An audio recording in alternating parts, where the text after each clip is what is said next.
നമസ്കാരം. കൊല്ലും കൊലയും ഒടുങ്ങാതെ ചട്ടമ്പി നാട്. സ്വാഗതം വക്രദൃഷ്ടിയിലേക്ക്. ഒന്നും പഴയതുപോലെ ആവില്ല എന്ന് പ്രതീക്ഷിക്കാം. പണി പാളിയതായി ബന്ധു നിയമന കുരുക്കിൽപ്പെട്ട EP ജയരാജൻ മന്ത്രി മനസ്സിലാക്കിയിരിക്കുന്നു. പാർട്ടിയിലും ഭരണമുന്നണിയിലും തീർത്തും ഒറ്റപ്പെട്ട ജയരാജൻ മന്ത്രിയെ ബലി കൊടുക്കാതെ ഈ വിവാദത്തിൽ നിന്ന് CPM-ന് തലയൂരാൻ കഴിയാതെ വന്നിരിക്കുകയാണ്.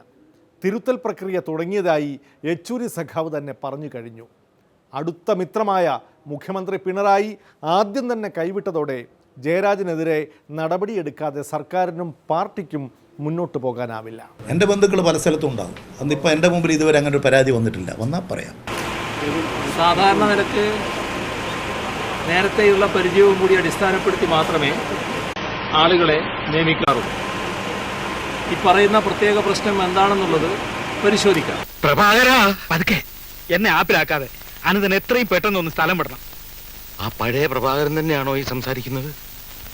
7 വർഷങ്ങൾക്ക് മുമ്പ് വിജയവാഡയിലെ കാസിനോ ഹോട്ടലിൽ വെച്ച് മാർവാടിയെ തല്ലിച്ചതച്ച് ഇടയിലുണ്ടായിരുന്ന 4 ലക്ഷം രൂപ നമ്മൾ പങ്കിട്ട് ആ സൗഹൃദമൊക്കെ താൻ ഇത്ര പെട്ടെന്ന് മറന്നോ? പഴയ കാര്യങ്ങളൊന്നും പറഞ്ഞ് നേരം കളയണ്ട. ഞാൻ കുറച്ച് രൂപ വേണമെങ്കിൽ തരാം. രൂപയല്ല എനിക്കിപ്പോൾ ആവശ്യം, ഒളിച്ചിരിക്കാൻ ഇടവാ. ഇന്ത്യയിൽ ഒരിടത്തും എനിക്ക് രക്ഷയില്ല. You see, the process of correction of whatever has happened has been initiated. The Secretariat is meeting on the 14th in AKG Center at Trivandrum. They will take the appropriate decisions and you will all be informed. So there will be corrective action. Yes, obviously. കടൽ കാറ്റിൻ നെഞ്ചിൽ കടലായി വളർന്ന സ്നേഹമുറങ്ങി, കനലായി എരിഞ്ഞ സന്ധ്യമയങ്ങി, മുകിൽ കാട്ടിൽ നിന്നും മഴയായി പൊഴിഞ്ഞ രാഗമലിഞ്ഞു, മിഴിനീരണിഞ്ഞ രാത്രി തളർന്നു. തിരക്കിട്ട ചർച്ചകളാണ് AKG സെന്ററിൽ നടന്നത്. പാർട്ടി സെക്രട്ടേറിയറ്റ് കൂടാനിരിക്കുകയാണ്. തിങ്കളാഴ്ച പ്രതിപക്ഷം സഭയിൽ പൊങ്കാല ഇടുന്നതിന് മുമ്പ് പ്രശ്നം തീർക്കണം. എന്തു നടപടി എന്നേ അറിയാനുള്ളൂ. പാർട്ടി ശാസിച്ചു എന്നൊക്കെ പറഞ്ഞ് കണ്ണിൽ പൊടി ഇടാനാവില്ല. നിയമക്കുരുക്കും മുന്നിലുണ്ട്.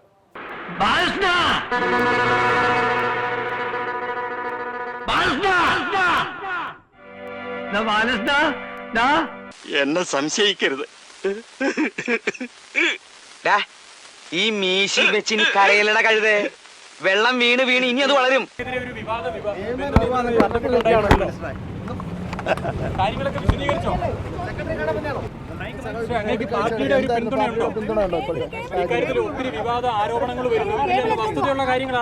ഇയാളുടെ വായിക്കാത്തുനിന്ന് പഴമാണോ? ഇയാൾ ആവശ്യമില്ലെങ്കിൽ വളവളാന്ന് വർത്താനം പറയാൻ, ആവശ്യമുണ്ടെങ്കിൽ ഒന്നും മിണ്ടുകയില്ല. തിരയിളകുന്നു, നുരചിതറുന്നു ഇരുളിൻ തീരങ്ങളിൽ. കോൺഗ്രസ് അല്ല CPM എന്ന് തെളിയുമെന്നാണ് പാർട്ടിയിലെയും മന്ത്രിസഭയിലെയും സഹപ്രവർത്തകരും പറയുന്നത്. വകുപ്പ് മാറ്റമാണോ, മന്ത്രിസഭയിൽ നിന്ന് ഒഴിവാക്കുന്നതാണോ എന്നേ ഇനി അറിയാനുള്ളൂ. ഇതിൽ മുഖ്യമന്ത്രി വ്യക്തമാക്കിയ ഒരു കാര്യമുണ്ട്, അതിലെല്ലാം അടങ്ങിയിട്ടുണ്ട്. UDF അല്ല LDF, കോൺഗ്രസ് അല്ല CPIM. അത് നിങ്ങൾ ഇനി കാണാൻ പോകുന്നേ ഉള്ളൂ. അത് എല്ലാം ഈ പറഞ്ഞതിൻ്റെ അകത്ത് എന്താണെന്നുള്ളതെല്ലാം എല്ലാ ആൾക്കാർക്കും അറിയാം. കോൺഗ്രസ് അല്ല CPIM എന്ന് പറഞ്ഞു കഴിഞ്ഞാൽ അതിൻ്റെ അർത്ഥം എന്താ? അതിവിടെ ഇപ്പം വിശദീകരിക്കേണ്ട ആവശ്യമില്ല.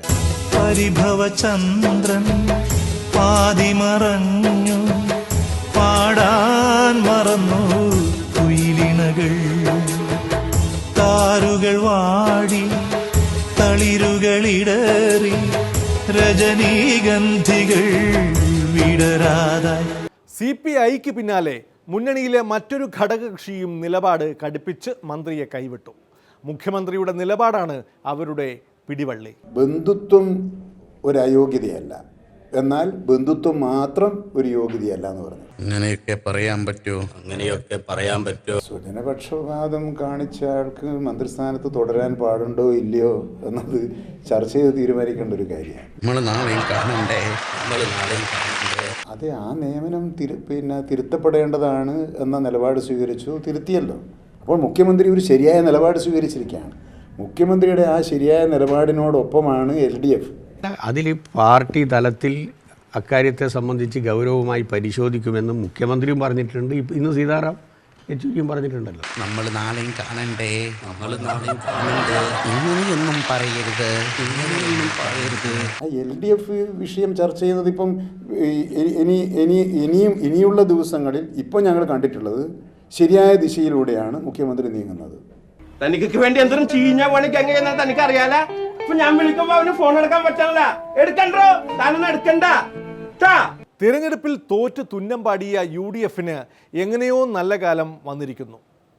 സർക്കാരിനെതിരെ സ്വാശ്രയ സമരം നടത്തി നടുവൊടിഞ്ഞു നിൽക്കുമ്പോഴാണ് ജയരാജനെ കിട്ടിയിരിക്കുന്നത്. ഈ സുവർണ അവസരം നിയമസഭയിൽ അടക്കം ഉപയോഗിക്കാനാണ് ചെന്നിത്തല ആൻഡ് കമ്പനിയുടെ തീരുമാനം. നമുക്ക് കൈവന്നിരിക്കുന്നത് ഒരു സുവർണാവസരമാണ്.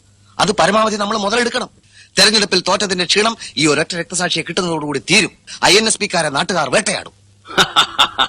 സമ്മതിച്ചിരിക്കുന്നു കോട്ടപ്പള്ളി. ഈ കാര്യത്തിൽ താത്വികാചാരനായ എന്നെ താൻ കടത്തി വെട്ടിയിരിക്കുന്നു. ഓക്കെ സാർ, സംസാരിച്ചിരിക്കാൻ നേരമില്ല.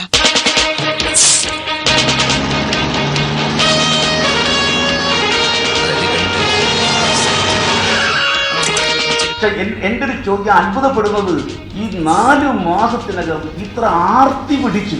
അതാണ് ഇത്ര ഒരു ഭരണ സംവിധാനം ഇത്രയേറെ ആർത്തി പിടിച്ച് ആളെ നിയമിക്കാൻ വ്യഗ്രത കാണിക്കുക ഏതെങ്കിലും ഒരു ഗവൺമെന്റ് ചെയ്തിട്ടുണ്ടോ ഇങ്ങനെ?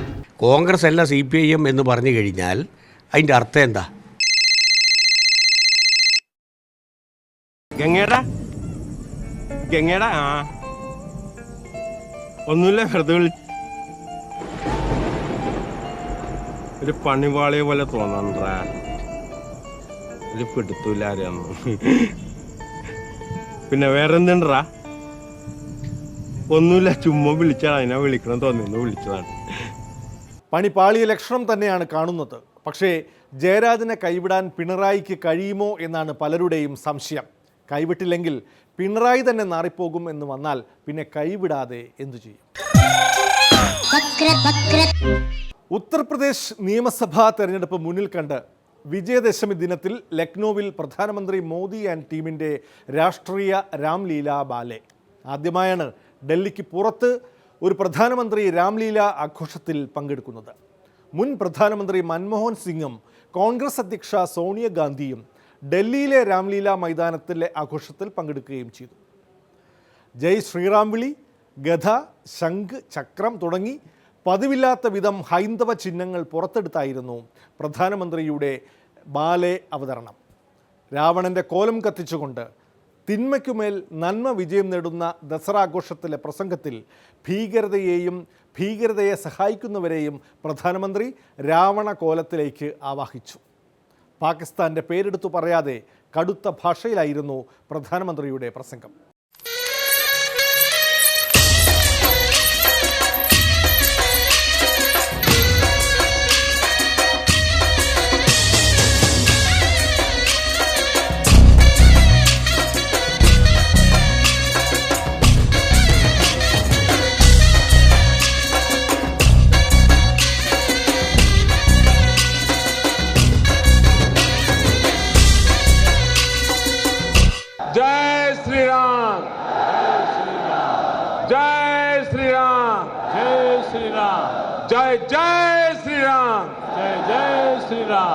ആധുനിക രാമായണം ബൈ കീരിക്കാട് ചെല്ലപ്പൻ ആൻഡ് സംഘം. രാക്ഷസായോദ്ധാക്കളായൊരീ ഞങ്ങളെ നെട്ടോട്ടമോടിച്ചിവൻ, അയ്യോ നെട്ടോട്ടമോടിച്ചിവൻ. 8 നാടും പൊട്ടയട്ടഹസിച്ചിവൻ നാരീജനത്തെ വിരട്ടി, ഇവൻ നാരീജനത്തെ വിരട്ടി. അയോധ്യ വാഴും ശ്രീരാമചന്ദ്രൻ ത്രൈലോക്യനാഥൻ അഭിരാമൻ, അയോധ്യ വാഴും ശ്രീരാമചന്ദ്രൻ ത്രൈലോക്യനാഥൻ അഭിരാമൻ. രാമ രാമ ജയ സീതാറാം, ജയ രാമ രാമ ജയ സീതാറാം, രാമ രാമ ജയ സീതാറാം, ജയ രാമ രാമ ജയ സീതാറാം. കണ്ടോ, എല്ലാം നിത്യോപയോഗ സാധനങ്ങളാണ്. പേനാക്കത്തി മുതൽ പഴയ പോർച്ചുഗീസ് ഗറില്ലകൾ ഉപയോഗിക്കുന്ന പോർച്ചക്കത്തി വരെ ഉണ്ട്. ഇനി അവനൊരു AK-47 മേടിച്ചു കൊടുത്തിട്ട് ചത്താ മതി. मानवता के मार्ग पर चलने की हमें ताकत मिले, बुद्ध का मार्ग हमारा अंतिम मार्ग बना रहे, इसी एक अपेक्षा के साथ आप सबको विजयादशमी की बहुत बहुत शुभकामनाएं। मेरे साथ पूरी ताकत से बोलिए जय श्री राम। आवाज दूर दूर तक जानी चाहिए।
പശു സംരക്ഷകരെ പ്രധാനമന്ത്രി തള്ളിപ്പറഞ്ഞിട്ടും അവരെ തള്ളാതെയുള്ള RSS മേധാവി മോഹൻ ഭാഗവതിൻ്റെ വിജയദശമി ദിന പ്രസംഗം കൂടി ചേർത്ത് വായിച്ചാൽ ഒരു കാര്യം ഉറപ്പായി.